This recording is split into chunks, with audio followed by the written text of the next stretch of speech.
نحمده ونصلي على رسوله الكريم اما بعد اعوذ باللہ من الشیطان الرجیم بسم اللہ الرحمن الرحیم۔ معزز ناظرین، آج آپ کے سامنے قرآن پاک کی 12ویں صورت یعنی سورہ یوسف کا خلاصہ اور چند آیات کا ترجمہ پیش کیا جائے گا۔ سورہ یوسف مکہ مکرمہ میں نازل ہوئی تھی۔ بعض روایات میں ہے کہ کچھ یہودیوں نے حضرت صلی اللہ علیہ وسلم سے یہ سوال کروایا تھا کہ بنو اسرائیل کے لوگ جو فلسطین کے باشندے تھے مصر میں جا کر کیوں آباد ہوئے۔ ان لوگوں کا خیال تھا کہ آپ کے پاس چونکہ بنی اسرائیل کی تاریخ معلوم کرنے کا کوئی ذریعہ نہیں ہے، اس لیے آپ اس سوال کا جواب نہیں دے پائیں گے اور اس طرح آپ کے خلاف یہ پراپاگنڈا کرنے کا موقع مل جائے گا کہ آپ معاذ اللہ سچے نبی نہیں ہیں۔ اس سوال کے جواب میں اللہ تعالیٰ نے یہ پوری صورت یعنی سورہ یوسف نازل فرما دی، جس میں پوری تفصیل اور وضاحت کے ساتھ حضرت یوسف علیہ السلام کا واقعہ بیان فرمایا گیا ہے۔ دراصل بنو اسرائیل کے جد امجد حضرت یعقوب علیہ السلام تھے، انہی کا دوسرا نام اسرائیل بھی تھا۔ ان کے 12 صاحبزادے تھے، انہی کی نسل سے بنو اسرائیل کے 12 قبیلے پیدا ہوئے۔ اس صورت میں بتایا گیا ہے کہ حضرت یعقوب علیہ السلام اپنے صاحبزادوں کے ساتھ فلسطین میں مقیم تھے، جن میں حضرت یوسف علیہ السلام اور ان کے بھائی بنیامین بھی شامل تھے۔ ان دونوں کے سوتیلے بھائیوں نے سازش کر کے حضرت یوسف علیہ السلام کو ایک کنویں میں ڈال دیا، جہاں سے ایک قافلے نے انہیں اٹھا کر مصر کے ایک سردار کے ہاں ہاتھ بیچ دیا۔ شروع میں وہ غلامی کی زندگی گزارتے رہے، لیکن اس واقعے کے تحت جس کی تفصیل اس صورت میں آ رہی ہے، اس سردار کی بیوی زلیخا نے انہیں گرفتار کر کے جیل بھجوا دیا۔ اللہ تعالیٰ کا کرنا ایسا ہوا کہ مصر کے بادشاہ کے ایک خواب کی صحیح تعبیر دینے پر بادشاہ ان پر مہربان ہوا اور انہیں نہ صرف جیل سے نکال کر باعزت بری کر دیا، بلکہ انہیں اپنا وزیر خزانہ مقرر کر دیا اور بعد میں حکومت کے سارے اختیارات انہی کو سونپ دیے۔ اس کے بعد حضرت یوسف علیہ السلام نے اپنے والدین کو فلسطین سے مصر بلوا لیا۔ اس طرح بنو اسرائیل فلسطین سے مصر منتقل ہو گئے۔ سورہ یوسف کی ایک خصوصیت یہ ہے کہ اس میں حضرت یوسف علیہ السلام کا پورا واقعہ ایک ہی تسلسل میں تفصیل کے ساتھ ذکر کیا گیا ہے اور تقریباً پوری صورت اسی کے لیے وقف ہے، اور یہ واقعہ کسی اور صورت میں نہیں آیا۔ اس واقعے کو اتنی تفصیل کے ساتھ بیان کر کے اللہ تعالیٰ نے ان کافروں پر ایک حجت قائم کر دی ہے جو حضرت صلی اللہ علیہ وسلم کی نبوت کا انکار کرتے تھے۔ یہ بات ان پر بھی واضح تھی کہ اس واقعے کا علم ہونے کا آپ کے پاس کوئی ذریعہ نہ تھا، لہٰذا یہ تفصیل آپ کو وحی کے علاوہ کسی اور طریقے سے حاصل نہیں ہو سکتی تھی۔ اس کے علاوہ مکہ مکرمہ میں حضرت صلی اللہ علیہ وسلم اور آپ کے صحابہ کرام رضوان اللہ علیہ اجمعین کو کفار مکہ کی طرف سے جن تکلیفوں کا سامنا کرنا پڑ رہا تھا، ان کے پیش نظر اس واقعے میں آپ کے لیے تسلی کا بھی بڑا سامان تھا کہ حضرت یوسف علیہ السلام اپنے بھائیوں کی سازش کے نتیجے میں بڑے سخت حالات سے گزرے، لیکن آخر کار اللہ تعالیٰ نے انہی کو عزت، شوکت اور سربلندی عطا فرمائی، اور جن لوگوں نے انہیں تکلیفوں کا نشانہ بنایا تھا ان سب کو ان کے آگے جھکنا پڑا۔ اسی طرح حضرت صلی اللہ علیہ وسلم کو اگرچہ مکہ مکرمہ میں تکلیفیں اٹھانا پڑ رہی ہیں، لیکن آخر کار یہ سازشی لوگ آپ ہی کے سامنے جھکیں گے اور حق غالب ہو کر رہے گا۔ اس کے علاوہ بھی اس واقعے میں مسلمانوں کے لیے بہت سے سبق ہیں، اور شاید اسی لیے اللہ تعالیٰ نے اس کو بہترین قصہ قرار فرمایا ہے۔ تو چلیں اب سورہ یوسف کی چند آیات کی تلاوت اور اس کا ترجمہ سنتے ہیں۔ اعوذ باللہ من الشیطان الرجیم، بسم اللہ الرحمن الرحیم۔ الف لام را تلک آیات الکتاب المبین۔ الف لام را یہ حروف مقطعات ہیں، ان کے معنی اللہ تعالیٰ ہی بہتر جانتے ہیں۔ یہ اس کتاب کی آیتیں ہیں جو حق واضح کرنے والی ہے۔ انا انزلناہ قرآنا عربیا لعلکم تعقلون، ہم نے اس کو ایسا قرآن بنا کر اتارا ہے جو عربی زبان میں ہے تاکہ تم سمجھ سکو۔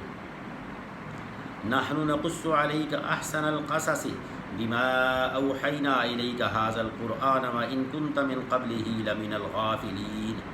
اے پیغمبر صلی اللہ علیہ وسلم، ہم نے آپ پر یہ قرآن جو وحی کے ذریعے بھیجا ہے، اس کے ذریعے ہم آپ کو ایک بہترین واقعہ سناتے ہیں، جبکہ تم اس سے پہلے اس واقعے سے بالکل بے خبر تھے۔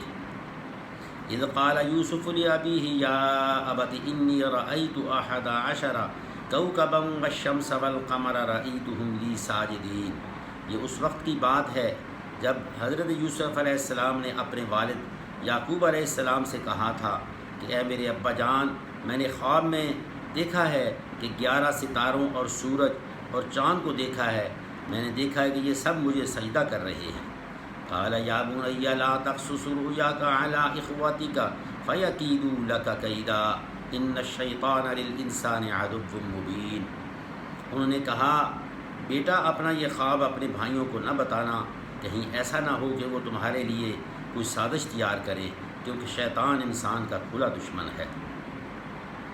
وَكَذَلِكَ يَجْتَبِيكَ رَبُّكَ وَيُعَلِّمُكَ مِن تَأْوِيلِ الْأَحَادِيثِ وَيُتِمُّ نِعْمَتَهُ عَلَيْكَ وَعَلَىٰ آلِ يَعْقُوبَ كَمَا أَتَمَّهَا عَلَىٰ أَبَوَيْكَ مِن قَبْلُ إِبْرَاهِيمَ وَإِسْحَاقَ إِنَّ رَبَّكَ عَلِيمٌ حَكِيمٌ۔ اور اسی طرح تمہارا پروردگار تمہیں نبوت کے لیے منتخب کرے گا اور تمہیں تمام باتوں کا صحیح مطلب نکالنا سکھائے گا، جس میں خوابوں کی تعمیر کا علم بھی داخل ہے، اور تم پر اور یعقوب علیہ السلام کی اولاد پر اپنی نعمت اسی طرح پوری کرے گا جیسے اس نے اس سے پہلے تمہارے ماں باپ دادوں ابراہیم اور اسحاق پر پوری کی تھی۔ یقیناً تمہارا پروردگار علم کا بھی مالک ہے، حکمت کا بھی مالک ہے۔ لقد کان فی یوسف واخوتہ آیات للسائلین۔ حقیقت یہ ہے کہ جو لوگ تم سے یہ واقعہ پوچھ رہے ہیں، ان کے لیے یوسف علیہ السلام اور ان کے بھائیوں کے حالات میں بہت بڑی نشانیاں ہیں۔ اذ قالوا لیوسف واخوہ احب الی ابینا منا ونحن عصبہ ان ابانا لفی ضلال مبین۔ یہ اس وقت کا واقعہ ہے جب حضرت یوسف علیہ السلام کے ان کے سوتیلے بھائیوں نے آپس میں کہا تھا کہ یقینی طور پر ہمارے والد کو ہمارے مقابلے میں یوسف اور اس کی حقیقی بھائی بنیامین سے زیادہ محبت ہے، حالانکہ ہم ان کے لیے ایک مضبوط جتھا ہیں، بنے ہوئے ہیں۔ ہمیں یقین ہے کہ ہمارے والد کسی کھلی غلط فہمی میں مبتلا ہیں۔ اقتلوا یوسف او اطرحوه ارضا یخلق لکم وجہ ابیکم وتکونوا من بعدہ قوما صالحین۔ اب اس کا حل یہ ہے کہ یوسف علیہ السلام کو قتل ہی کر ڈالو یا اسے کسی اور سرزمین میں پھینک آؤ تاکہ تمہارے والد کی ساری توجہ خالص تمہاری طرف ہو جائے، اور یہ سب کرنے کے بعد پھر توبہ کر کے نیک بن جاؤ۔ قال قائل منهم لا تقتلوا يوسف والقوه في غيابة الجب يلتقطه بعض السيارة ان كنتم فاعلين۔ انہی میں سے ایک کہنے والے نے کہا کہ یوسف قتل تو نہ کرو، البتہ اگر تمہیں کچھ کرنا ہی ہے تو اسے کسی اندھے کنویں میں پھینکاؤ تاکہ کوئی قافلہ اسے اٹھا کر لے جائے۔ قالوا یا ابانا ما لک لا تأمنا علی یوسف وإنا له لناصحون۔ چنانچہ ان بھائیوں نے اپنے والد سے کہا کہ ابا جان، یہ آپ کو کیا ہو گیا ہے کہ آپ یوسف کے معاملے میں ہم پر اطمینان نہیں کرتے، حالانکہ اس میں کوئی شک نہ ہونا چاہیے کہ ہم اس کے پکے خیر خواہ ہیں۔ ارسلہ معنا غدا یرتع ویلعب وإنا له لحافظون۔ کل آپ اسے ہمارے ساتھ تفریح کے لیے بھیج دیجئے تاکہ وہ کھائے پیے اور کچھ کھیل کود لے، اور یقین رکھیے کہ ہم اس کی پوری حفاظت کریں گے۔ قال انی لیحزننی ان تذهبوا به واخاف ان یأکلہ الذئب وانتم عنہ غافلون۔ یعقوب علیہ السلام نے کہا، تم اسے لے جاؤ گے تو مجھے اس کی جدائی کا غم ہوگا، اور مجھے یہ بھی اندیشہ ہے کہ کسی وقت جب تم اس کی طرف سے غافل ہو جاؤ تو کوئی بھیڑیا اسے کھا جائے۔ قالوا لئن أكله الذئب ونحن عصبة إنا إذا لخاسرون، وہ بولے ہم ایک مضبوط جتھے کی شکل میں ہیں، اگر پھر بھی بھیڑیا اسے کھا جائے تو ہم تو بالکل ہی گئے گزرے ہوئے۔